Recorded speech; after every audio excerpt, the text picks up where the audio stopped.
Secret billionaire episode 59। Varun Singhania mention अभिमान से मिलने के लिए गया हुआ है, लेकिन रोनिता को ये बात पता चल चुकी है। रोनिता और शैली ने अभिमन्यु और विपिन को वरुण के पीछे भेजा है। सिंघानिया मेंशन अभिमान वरुण के आने का इंतजार कर रहा है। थोड़ी देर तक इंतजार करने के बाद भी जब वरुण नहीं आया तो उसने मिस रोजी को कॉल किया और उससे पूछा, मिस रोजी वरुण वहां से निकला या नहीं? मिस रोजी ने जवाब दिया, हाँ सर, वरुण तो काफी देर पहले ही यहाँ से निकल चुका है। इतना सुनकर अभिमान ने फोन काट दिया। फोन को काटने के बाद अभिमान को ख्याल आया कि वो खुद उसे फोन करे और पूछे कि वो अभी तक सिंघानिया मेंशन क्यों नहीं आया, लेकिन अभिमान के पास वरुण का नंबर है ही नहीं। अभिमान ने एक बार फिर से मिस रोजी को फोन किया और उससे पूछा, मुझे वरुण का नंबर भेजो नाउ। इतना कहकर अभिमान ने फोन काट दिया। मिस रोजी ने अभिमान को वरुण का नंबर भेज दिया। अभिमान ने फौरन ही वरुण को कॉल किया, लेकिन वरुण का फोन बंद जा रहा है। अभिमान बार बार वरुण को कॉल कर रहा है, लेकिन बावजूद इसके उसका फोन नहीं लग रहा। अभिमान ने गुस्से में अपना फोन जमीन पर पटक कर दे मारा। थोड़ी ही देर में वहाँ विपिन आ गया। विपिन को देखकर अभिमान ने खुद को कंट्रोल किया। अभिमान का गुस्सा देखकर विपिन के माथे पर पसीना आ गया।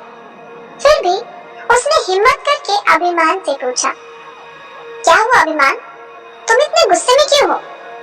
अभिमान ने अपने माथे पर हाथ मारा और स्टडी रूम में पड़ी एक चेयर पर जाकर बैठ गया।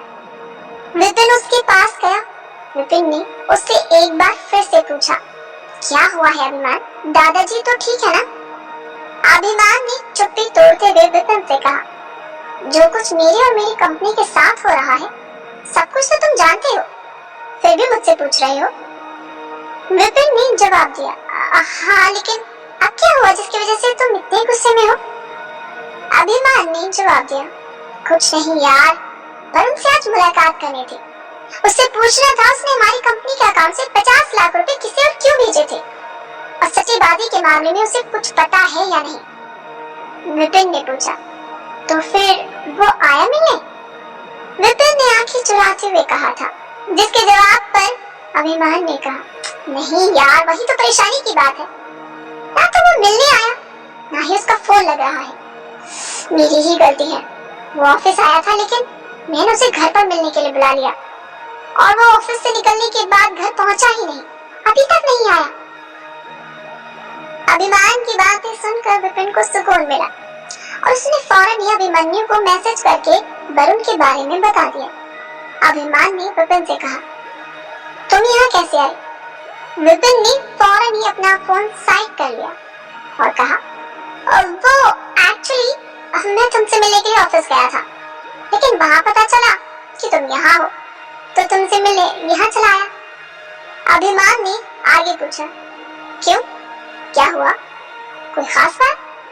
विपिन ने कहा, नहीं, बस ऐसे ही, सोचा दादाजी की तबीयत के बारे में भी तुमसे मालूम कर लूंगा। कैसे हैं दादाजी आप? अभिमान ने कहा, दादाजी की तबीयत कुछ खास नहीं है, बस वैसे ही है। विपिन ने आगे कहा, वरुण के बारे में इतना मत सोचो अभिमान, क्योंकि अगर वो सच्चा होता तो ऐसे छुपता ना फिरता। मुझे तो पूरा शक है उस पर। उस दिन ऑफिस में भी जब रोनिता ने उससे अकाउंट से रिलेटेड कुछ सवाल किए थे तो वो बौखला गया था। रोनिता को उल्टा सीधा कहना शुरू कर दिया था उसने, इसलिए तो गुस्से में रोनिता ने उसे फायर कर दिया था। विपिन की बातें सुनने के बाद अभिमान को भी ये यकीन हो गया कि जरूर वरुण ने ही अकाउंट्स में घपलेबाजी की होगी, लेकिन फिर भी अभिमान खुद वरुण से मिलना चाहता है और उससे बात करना चाहता है, क्योंकि उसे यकीन है कि इन सब के पीछे शैली का ही हाथ है। अभिमान विपिन से शैली के बारे में कहता है, विपिन, तुम मेरा एक काम करोगे? विपिन ने अभिमान से पूछा, हाँ बोलो अभिमान, क्या काम है? अभिमान ने कहा, क्या तुम मेरे लिए शैली से बात करना शुरू करोगे? विपिन ने पूछा, क्या मतलब, मैं कुछ समझा नहीं। अभिमान ने कहा, मैं चाहता हूँ कि तुम एक बार शैली से बात करो, उससे बुलवाने की कोशिश करो और पता करो उसने अब तक सिंघानिया को गिराने के लिए क्या क्या किया है। अभिमान इस बात से बिल्कुल अनजान है कि विपिन शैली के साथ मिल चुका है। विपिन उसकी बातें चुपचाप सुन रहा है। अचानक से विपिन के फोन पर एक मैसेज आया। मैसेज देखने के बाद विपिन वहाँ 1 मिनट नहीं रुका और अभिमान से अलविदा कहकर वहाँ से चला गया। सिंघानिया मेंशन से निकलकर सीधा अभिमन्यु से मिलने के लिए विपिन गया। उसे अभिमन्यु ने ही मैसेज किया है। एक अनजान सी जगह पर अभिमन्यु वरुण के साथ है, जो एक वीरान और खंडर है। विपिन जब अभिमन्यु से मिलने के लिए आया तो वह हैरान ही रह गया। अभिमन्यु वरुण के साथ है। विपिन ने अभिमन्यु से पूछा, वरुण तुम्हारे साथ है? तुम्हें ये मिला कहाँ? अभिमन्यु ने वरुण के मुंह पर पट्टी बांधी हुई है और हाथों को कुर्सी से बांधा हुआ है। अभिमन्यु ने विपिन की बातों का जवाब देते हुए कहा, सिंघानिया मेंशन के बाहर मैं इसका इंतजार कर रहा था, तभी आता हुआ दिखाई दिया और मैंने इसे दबोच लिया। इतना कहकर अभिमन्यु और विपिन एक दूसरे को देखकर ताली बजाई। वरुण झटपटाने लगा और खुद को छुड़ाने की कोशिश करने लगा, लेकिन तभी वहाँ रोनिता और शैली भी आ गई। रोनिता को उन सबके साथ देखकर वरुण की आंखें खुली की खुली रह गई। वरुण समझ गया कि इन सब ने मिलकर ही उसे यहाँ फंसाया है। वो सब कुछ अभिमान को बता देना चाहता है, लेकिन वो कुछ नहीं कर पा रहा। तभी रोनिता ने वरुण से कहा, देखो वरुण, मैं ये सब करना नहीं चाहती थी, लेकिन तुमने ही हमें मजबूर किया और फैसला तुम्हारे हाथ में है। तुम क्या करना चाहती हो? अभिमान को सारा सच बताकर अपनी जान खतरे में डालोगे या फिर जैसा हम कहेंगे वैसा ही करोगे? बदले में हम तुम्हें पैसे भी देंगे। रोनिता ने अभिमन्यु से वरुण का मुंह खोलने के लिए कहा और वरुण से उसका जवाब मांगा। वरुण सोच में पड़ गया, लेकिन वो अपनी जान खतरे में भी डालना नहीं चाहता, इसीलिए उसने कहा, ठीक है, मैं अभिमान सर को या फिर किसी को कुछ भी नहीं बताऊंगा, लेकिन इसकी क्या गारंटी है कि आप लोग मुझे नुकसान नहीं पहुंचाओगे? रोनिता ने जवाब दिया, अगर नुकसान पहुंचाना होता तो अब तक तुम सही सलामत न होते। हम बहुत शरीफ लोग हैं, अपने वादे पर पक्के उतरते हैं और तुम्हारे पास हम पर भरोसा करने के अलावा और कोई ऑप्शन भी तो नहीं है ना? रोनिता की बातें सुनकर वरुण ने कहा, ठीक है, आप लोग जैसा कहोगे मैं वैसा ही करूंगा। वरुण की बातें सुनकर शैली और रोनिता एक दूसरे को देखकर मुस्कुराने लगी। विपिन और अभिमन्यु की आंखें भी चमक गई। रोनिता ने आगे वरुण से कहा, शाम तक तुम्हारे घर हम 50 लाख रुपए भेज देंगे, लेकिन तुम्हें फिलहाल सीधा जाना है पुलिस के पास, वही कहना है जो हम कहेंगे। पुलिस का नाम सुनकर वरुण डर गया और कहने लगा, आप लोग मुझे पुलिस के हवाले कर देंगे? रोनिता ने कहा, बस कुछ दिनों के लिए, तुम्हें सिर्फ गवाही देनी है।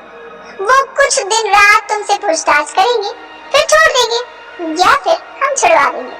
असली कल्प्रिट तुम थोड़ी ना हो, तुम तो गवाह हो ना।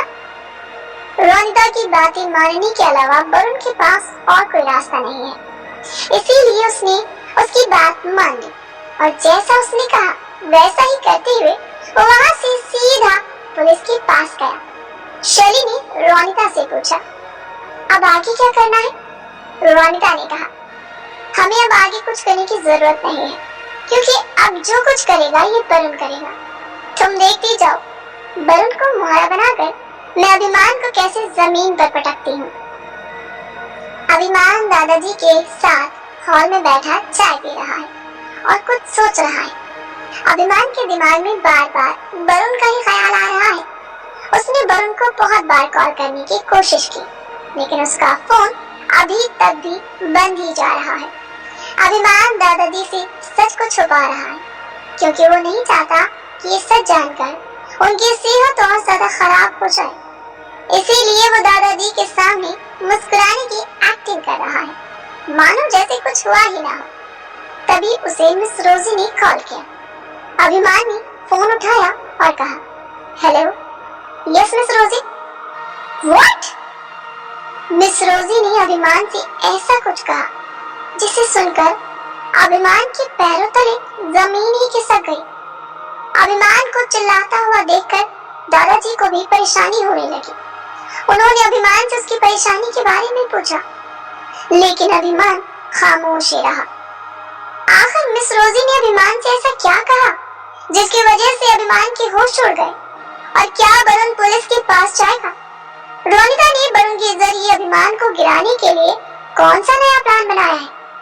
जानने के लिए सुनते रहिए सीक्रेट बिलियनेयर। ये एपिसोड पसंद आया हो तो कमेंट करके जरूर बता दीजिएगा। हमारे साथ जुड़े रहने के लिए YouTube चैनल सीरीज FM को आज ही सब्सक्राइब करें और ज्वाइन करें।